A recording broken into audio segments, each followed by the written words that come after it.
April 13th, 1612. Sasaki Kojiro stood on a small island called Ganryujima, sword drawn, ready for the most anticipated duel in Japan. Musashi wasn't there. He was 3 hours late. Kojiro was, by most accounts, the best swordsman alive at the time. He'd spent his entire life perfecting a single technique, a strike so fast it earned its own name, the swallow's turn, modeled after the way a swallow snaps its wings mid-flight to change direction instantly. He trained for that one moment for years. His sword was longer than standard, too, built specifically to win the distance game before an opponent could even close in. Everything about him was engineered advantage. He showed up early, he was composed, he was ready. Musashi showed up hours late in a small fishing boat, looking like he'd rolled straight out of bed. No formal robes, no ceremony. On the ride over, he picked up a spare oar and started carving it down with a knife, shaping it into something roughly sword length but heavier, cruder, nothing like an actual blade. By the time he stepped onto the shore, Kojiro was furious. This was supposed to be the defining moment of his career, and his opponent had treated it like an afterthought. Kojiro drew his sword and, in a show of total commitment, threw his sheath into the water. There would be no going back. He was going to win, or he wasn't leaving the island at all. Musashi looked at the sheath floating away and said something that has outlived almost everything else from that day. He said, "If you've already thrown away your sheath, you've already lost, because a man who doesn't expect to need it again has no plan for surviving what comes next." The actual fight lasted seconds. Kojiro struck first, so close and so fast that it sliced clean through the cloth of Musashi's headband. But Musashi's carved oar came down a half-second later, and it was over. The greatest swordsman in Japan was beaten by a man swinging a boat oar. Here's what was actually happening underneath that story, because the theatrics tend to overshadow the point.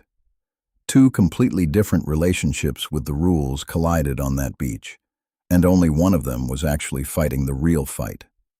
Kojiro had a system, precise timing, a signature move refined over a lifetime, a weapon engineered around a specific advantage.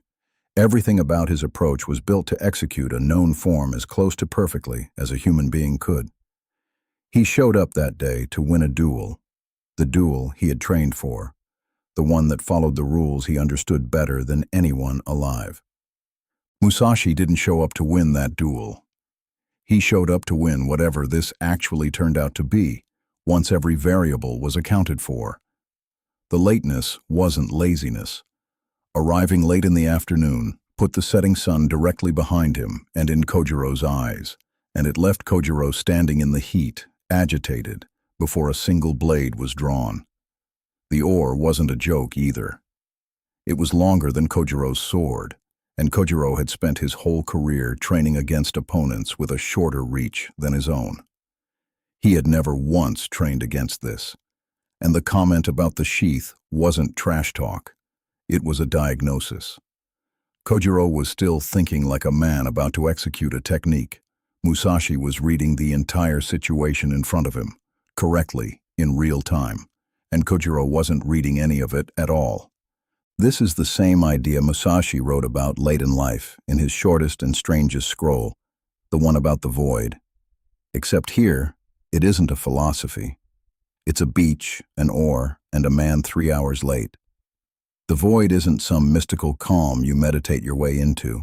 It's a total absence of attachment to how something is supposed to be done.